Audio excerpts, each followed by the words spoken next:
शेतकरी मित्रांनो, आपण बेड संदर्भात व्हिडिओ टाकला होता. बेड पाळून त्याच्यावर तूर टोकणी.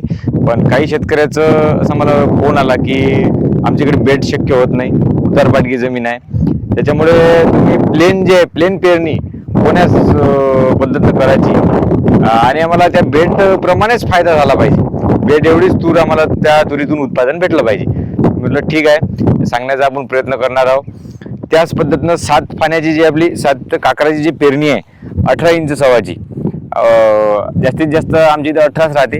18 तुम्ही काय भारी कसदार जर जमीन असेल तर तुम्ही 20 इंची घेऊ शकता, जास्त घेण्याची गरज नाही. पण आपापलं नियोजन तुम्ही तुमच्या पद्धतीनं घेऊ शकता. सवा लहान मोठा करू शकता तुम्ही. 1 2 3 4 5 6 7 हे 7 पाण्याची तिपण झाली ट्रॅक्टरची. ही तिपण झाली. पेरती वेळेस आपल्याला काय करायचं आहे, हे सोयाबीनचं 1 तास बंद करायचं आहे आणि हे सोयाबीनचं तास बंद करायचं आहे. मधामध्ये आपल्याला तूर येईल, बरोबर. हा सवा सुटून जाईल. हा जेवढा आपला बेडला सवा सुटतो, बेड कसा आहे, बेड पासून आपल्याला साधारणतः 1-1.5 फूट अंतर पाहिजे. इकडून 1-1.5 फूट अंतर पाहिजे तर आपल्याला या तुरीपासून 1-1.5 फूट अंतर ऑटोमॅटिक सुटेल. हे तास आपल्याला बंद करायचं, 1 आणि 1 2. आणि प्रामुख्यानं तूर पिकण्याचं हे एक मेन सूत्र म्हटलं तरी काही हरकत ठरणार नाही. आणि आपल्याला हे सवा मोठा असल्यामुळे आपल्याला इकडे हवा खेळती राहील 2 तासाला सोयाबीनला आणि इकडे हवा खेळती राहील. आणि तूर पेरती वेळेस फक्त एकच मेन, याच्याने तूर पेरती वेळेस मेन कारण कसं आहे, बेडवर जे पेरतो आपण टोकण्यानंतर सारखं बियाणं पडते. पण याच्यातनी कसं आहे, आपल्या इथे ती व्यवस्था नाही की तूर आपल्याला एक तुरीचं तास आहे तर त्याला तेवढंच बियाणं पडलं पाहिजे. आपल्याला तूर सारखी पडण्यासाठी सारख्या समप्रमाणात आपल्याला खत मिक्स करून आपण तूर पेरत असतो. पण कुठं अपवाद आहे, म्हणजे जसं राजुरा घाट्याला तिथं सेटिंग होऊन जाते का एकरी 4 किलो 2 किलो तूर तुमची पडली पाहिजे, तिथं ते त्या पद्धतीचं तिथं पेरणी यंत्र आहे. पण आपल्या इथं, आमच्या इथं तर नाही, तुमच्या इथं काय माहीत, पण आमच्या इथं नाही. आमच्या इथं साध्याच पेरण्या आहे. जे सोयाबीनची 30ची पेरणी लावली का, 30ची पेरणी लावल्यानंतर सोयाबीनचा दाना जाड राहतो, तुरीचा बारीक राहतो, तर ते तूर जास्त पडत राहते, त्याच्यानी खत मिक्स करते. पण खत मिक्स केल्यानं काय ते खत राहते भारी तुरीपेक्षा आणि तूर राहते आपली हलकी. इकडून आपण मिक्स करून टाकली सुरुवातीला त्या गाल्यातनी, मधातल्या गाल्यात टाकली का ट्रॅक्टर एक वेळेस गेला आणि दुसऱ्या वेळेस दुसऱ्या मुलड्याला काय होते का ते खत झटक्यानं खाली जाते. आपली बियाणं जे तुरीचं बियाणं आहे ते वर होत जाते. मग काय ते समप्रमाणात ते मिक्स होत नाही. समप्रमाणात त्यांनी वर आल्यानंतर समप्रमाणात आपलं बियाणं पडत नाही आणि कुठं दाट होऊन जाते, कुठं पतलं होऊन जाते, कुठं खतच पडते. तर अशा प्रकारचं होते. आणि आपली पेरणी साधणं आणि सारख्या प्रमाणात तूर निघणं, जास्ती आपल्याला दाट नको, जास्ती पतली नको. 3 किलो पर्यंत घ्या टोकणीला, 2 किलो 2.5 किलो जास्तीत जास्त दाट जर केली तर आपला जे स्टेम आहे, आपलं झाडाचं फूळ आहे ते बनत नाही. आणि जास्त जर झाडं दाट झाली तर आपण जे खतं टाकतो, खतं आपण अत्तल म्हणजे कमी प्रमाणात टाकतो आणि झाडाची संख्या जास्त असल्यामुळे ते काळी बारीक होऊन जाते आणि अगरबत्तीसारखी आपली तूर घेऊन त्यातनी फायदा नाही. तर मीडियम आपल्याला तूर पेरणी करायची आहे. तूर पेरणी करते तेवढं ध्यान ठेवायचं आहे किंवा ट्रॅक्टरवाल्याला त्या धुऱ्यावर गेला की हात फिरव किंवा एक माणूस ठेवायचा तिकडे, एक माणूस इकडे ठेवायचा. पेरणी आल्यानंतर त्याला घाई राहते, पेरणीच्या वेळेस तर 100% घाई राहते. नाही तर मग तुम्ही यातनी असं करू शकता, 1-2 एकर जर असन, घरगुती शेतकरी असन, तर पेरती वेळेस आपल्याला काळ्या करून घ्यायच्या आहे आणि काळी टोकून द्यायची आहे. हे तिन्ही तास बंद करून घ्यायचे आणि एक काळी अशी मधातल्या तासावर टोचून द्यायची आहे. पेरणी झाल्यानंतर त्या काकरातनी वातावरण पाहून, पावसाचं वातावरण असेल तर ते शक्य होणार नाही, पुढं आपला पेरणीचं खराब होऊन जाईल. काळी टोकून द्यायची आहे आणि त्या जे खाली काकर आहे आपला, त्या काकरातनी आपण टोकून यंत्राने टोकू शकतो. पण ते थोडं किचकट प्रक्रिया आहे.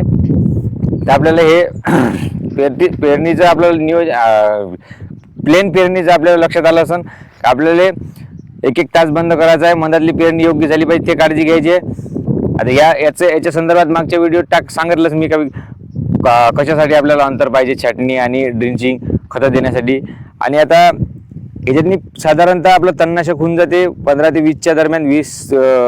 ज्यावेळेस 20 दिवसाचं पीक होते त्यावेळेस आपल्याला तणनाशक होऊन जाते. 20, 22, 25 दिवसानंतर आपल्याला डवरणीचा फेर येऊन जातो सोयाबीन तुरीला प्लेन पेरणीमध्ये. सोयाबीन तुरीला फेर आला की आपल्याला 8-1 खत घ्यायचं आहे आणि याच्या एक साईड टाकून द्यायचं आहे शक्य झाल्यास. म्हणजे झाडाची ग्रोथवर आहे. झाडाची ग्रोथ जर चांगली असेल तर आपण हा डोस पुढे लुटू शकतो. कारण की 90 दिवसापर्यंत आपल्याला 2 डोस द्यायचे, जास्त द्यायचं नाही. बाकी अन्नद्रव्य आपल्याला जे मूलभूत अन्नद्रव्य आहे ते फवाऱ्यातून आपण घेऊ. आपल्याला एक डोस झाडाच्या ग्रोथनुसार घ्यायचा आहे. ग्रोथ. आणि छटाईचं भरपूर लोक आतापासूनच छटाई किती दिवस 30, 60, 90 बिलकुल नाही. 30, 60, 90 आपल्याला छटाई आपल्या जमीननुसार. आपली जमीन आता प्रत्येक शेतकऱ्याची वेगवेगळी जमीन आहे. कुठं काय होते 25 दिवसात एक हितीच्या वर एकदम तूर येऊन जाते. 25 दिवसातनी आमच्या इथे एवढी तूर होऊन जाते. दीड हित 25 ते 27 दिवसातनी. तर त्यावेळेस छटाई घ्यायची. आपली तूर जर 30 ते 32 दिवसातनी एक हितपर्यंत होत असेल, एक हित आपली हित मोजायची साधारणतः. एक हित 2 बोटं, एक हित 4 बोटं एवढी तूर झाली त्या लगेच छटाई करते. त्याला काही असं विचारायचं काम नाही कोणाले का 25 दिवसात घ्यायची, 30 दिवसात घ्यायची का 40 दिवसात घ्यायची, काही विचारायचं काम नाही. एक साधारणतः एक हित 4 बोटं जर तूर झाली, 2 बोटं 4 बोटं, वरचा शेंडा एक अदर काम कापून घ्यायचा, विषय खतम. त्याच्याविषयी आणि त्याला बचत कशी करता येईल ते पण सांगतो. म्हणजे शेंडा छाटणं असा करायचा, शेंडा आपण तूर छटाई केली का मागच सोयाबीनचा फवारा असला पाहिजे. आणि सोयाबीनच्या फवाऱ्यातनी आपल्याला चांगलं बुरशीनाशक वापरायचं. पहिलं आपलं जर पाणी जर आपल्याला सतत पाऊस जर नसन तर आपल्याला 6 बुरशीनाशके घेतलं तरी चालेल. कोणा कंपनीचा प्रचार करत नाही, मी जे नियोजन करतो तेच मला सांगण्याचा प्रयत्न करतो. आणि हे अंतर असं मोकळं सोडल्यामुळे प्रामुख्यानं काय फायदा होईल, फवारणी जे करते, जो फवारणी करते फवारणीवाला पाठीवर पंप घेऊन इकडल्या तासांना चालता या तासानं चालते. कारण का हे तास मोकळं राहते, चालणीला आधार लागते. आणि तुरीला जास्त फोकस होते. आपली दांडी जे मारतो आपण तुरीला जास्त फोकस होते. आपला फोकस मेन मुद्दा आपल्याला तुरीलाच आहे. आणि याचं मूळ मंत्र जे आहे तूर पिकाचं, तर हेच कारण आहे. याचा हवा खेळती राहून आपल्याला या तुरीच्या तासाला प्रामुख्याने नियोजन होईल या उद्देशाने आपण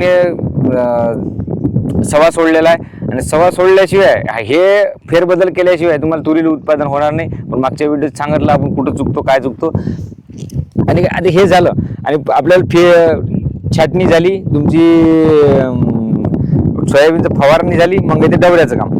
डवऱ्याचं आलं डवरती वेळेस एक अनोखो यावर्षी करून पहा. जर तुम्ही करत असाल, अनेक शेतकरी काय का डवरे डुबे मारत नाही, ते मॅक्स मारून देतात आणि बस एक तणनाशकाचा डोस मारला की झालं. पण तुरीला आपल्याला डवरे लागते. जे प्लेन पेरणी करताय त्यांनी डवरे मारायचेच आहे तुरीला. नाही तर मग सोयाबीनला काही शेतकरी सोयाबीनलाही मारते. सोयाबीनला मारते सोबत आपल्याला दुसरी काय करायचं आहे, एक मेन मुद्दा की हे जे डवरे आहे आपले, या डवऱ्याला सोयाबीनला पण या डवऱ्याला 2 आळे, साधारणतः 2 आळे नारळाची दोरी, 2 आळे घेऊन घ्यायचे. आणि जमीन नरम राहते, काही कडक होत नाही, म्हणजे डवरा लागून जाते. 2 आळे घेतल्यानंतर काय होईल का थोडीशी माती जी आहे झाडाला लागेल. 20-22 दिवसानंतर 25 दिवसानंतर तुम्ही जे डवरे घेताय तुमच्या झाडाच्या ग्रोथनुसार, तर त्या हिशोबाने तुम्हाला 2 आळे घेऊन घ्यायचे. म्हणजे काय होईल, थोडीशी भर लागेल प्रत्येकाच्या याला. सोयाबीनलाही भर लागेल आणि तुरीलाही भर लागेल. थोडा आधार लागेल त्याला. आपल्याला काय झाड पाऊस जास्त जर आला तर हल्लं की ते जागा करते. जागा केल्यानंतर काय होते, त्या बुळात पाणी मुरत जाते आणि मूळ सळत जाते. मेन कारण तिथेही आहे. म्हणजे काय होते, आपल्या बरेच शेतकऱ्याचं म्हणणं असं आलं की आमची 30-35 दिवस झाली का लगेच ते उधळून जाते जास्त पाण्यानं. मेन कारण तेच आहे. झाडाला हवा लागते. हवा लागली की तिथं तुम्हाला माहिती आहे गोल राऊंड असं घिरकी पडते बुडाले. घिरकी पडली का तिथं सततच्या पावसामुळे पाणी अंदर एकदम मुळाशी जात असल्यामुळे मूळ सळत जाते. ठीक आहे, थोडासा आपल्याला आधार लावायचा आहे. जास्त माती नाही लावायची, म्हणजे करोडा आपलं पीकही दबणार नाही आणि आपल्याला थोडीफार मातीची पुस्ती लागेल. ठीक आहे, नंतर आपल्याला काय करायचं आहे, 40 दिवसाचं पीक झालं आपलं, दुसरी डवरणी येते. तेच प्रत्येक शेतकरी करतात, कोणी करत नाही. पण याला 100% करायचं आहे. तुम्ही सोयाबीनला करा की नको करू, पण या तुरीला आपल्याला हे इकडे पाहता तुम्ही, हे आहे डुंड. हे झूम कर थोडंसं अलीकडे. हे डुंड आहे आणि हे एका बैलाचं केलं आहे. संत्रा असल्यामुळे, निंबू असल्यामुळे एका बैलासाठी केलं होतं. तर आपल्याला 2 बैलासाठी घ्यायचं आहे. आणि याला फुल दोरी गुंडून घ्यायची, फुल इथपर्यंत. याच्यातून माती जेमतेम थोडीफार सांडलं पाहिजे, जास्त सांडली नाही पाहिजे. मग आपल्याला काय करायचं आहे, दोन्ही आपल्याला डुंडे डवरे मोठ्या सवेचे, म्हणजे साधारणतः त्याची पास असेल 14 इंची, 14 फूट. त्याला व्ही पास आहे. तुम्ही साधी पास बसवली चालते आणि व्ही पासही बसवली तर चालते. पण हे एक नियोजन तुम्हाला करावंच लागेल, याच्याशिवाय पर्यायच नाही.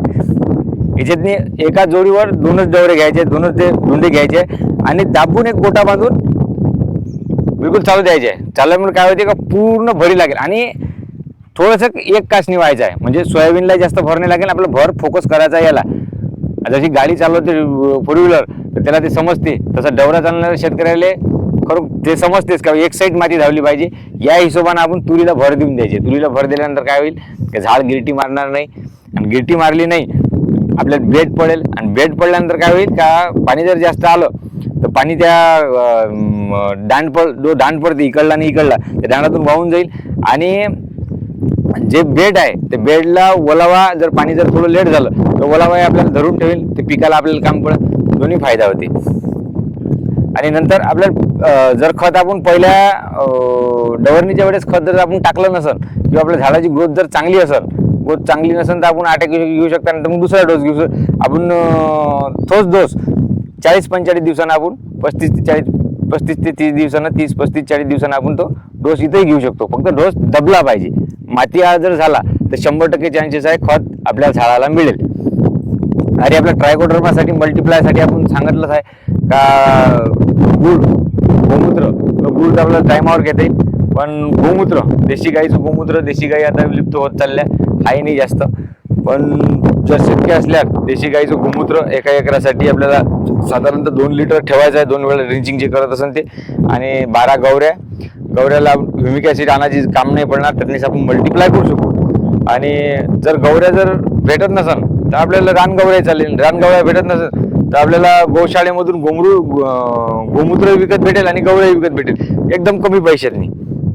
हे आपण नियोजन करू शकता. आणि आपण खेड्याकडे गाय आहेच शक्यतो, म्हणजे 10 शेतकऱ्यापैकी एका शेतकऱ्याकडे ते आहे, तेवढं ते नियोजन करायचं, कारण की आपल्याला कमी खर्चात शेती करता येईल. मल्टिप्लायवर जास्त जोर द्यायचा. आपल्याला तुरीला ट्रायकोडर्मा पाहिजे म्हणजे पाहिजेच. तर आपण कोणता ट्रायकोडर्मा घ्यायचा, काय घ्यायचा ते आपण समोर नियोजन सांगूच. आणि याच्यातनी काही जर तुम्हाला फेरबदल वाटला का बा नाही हे असं जर करता येईल, का याच्यापेक्षा वेगळं नियोजन तुम्हाला लागत असेल.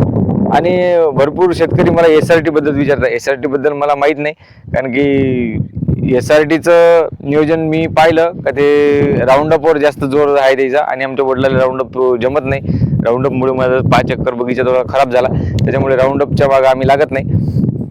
तर हे नियोजन आहे. आणि तुम्ही SRT खूप चांगली आहे. खूप चांगल्या शेतकऱ्यांनी, खूप साऱ्या शेतकऱ्यांनी SRT मधून खूप काही चांगलं नियोजन करून चांगलं उत्पादन घेतलं. असं नाही, प्रत्येक शेतकरी प्रत्येक क्षेत्रातनी हा एक तरबेज असतो, म्हणजे प्रत्येक व्यक्ती एका ना एका क्षेत्रातनी तरबेज असतो.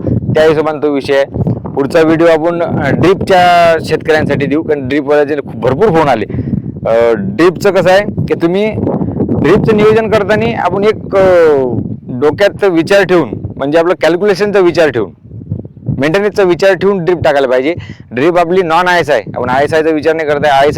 ISI जरी घेतली तर त्याच्या अंदर पडून जाते सबसिडीवर जर घेतली तर, आणि नॉन ISI घेतली तर आपली एका एकराला तुरीला 11 ते 12 रुपये किंवा 13 पर्यंत आपल्याला ड्रीप पडते. 13 पडल्यानंतर आपल्याला ते एका वर्षासाठी 1,000 रुपयाची कशी पडली पाहिजे त्याचं आपण नियोजन सांगणार आहे. म्हणजे कसं, पहिल्या वर्षी आपलं 2500 रुपये बचत झाली पाहिजे, दुसऱ्या वर्षी 2500 रुपये बचत झाली पाहिजे, तिसऱ्या वर्षी 2500 रुपये बचत झाली पाहिजे, असे 7,500 रुपये बचत झाली पाहिजे. आणि जे एका एकराची ड्रीप आहे ते आपण विकायला गेलो तर 2500 रुपयात जाते. म्हणजे मेन कॉस्ट त्याची 10,000 रुपये. 10,000 रुपये म्हणजे आपल्याला 3,000 रुपये ड्रीप पडेल. 3,000 रुपये ड्रीप पडल्यानंतर 3 वर्षासाठी चालल्यानंतर एका वर्षासाठी 1,000 रुपयाची आपल्याला लागेल. असं नियोजन करता येईल. तर आपल्याला कमी खर्चात, म्हणजे जे एक पोतं आपल्याला 9-24 किंवा 10 जे काही देतात तुम्ही तुरीला, ते तुम्ही दिल्यानंतर हे दिल्यापेक्षा वॉटर सोल्युबल जर आपण 6 किलो दिलं, 6 दिलं 9, म्हणजे 900 रुपयात आपल्याला काम होईल. आणि आता 10-26-26ची किंवा 8-21ची रेट 2200, 2100, 25 कुठं चालले गेले. तर त्याच्यामुळे ड्रीपनं ते नियोजन करता येईल. आपल्याला खर्च आपल्याला वाचवता येईल.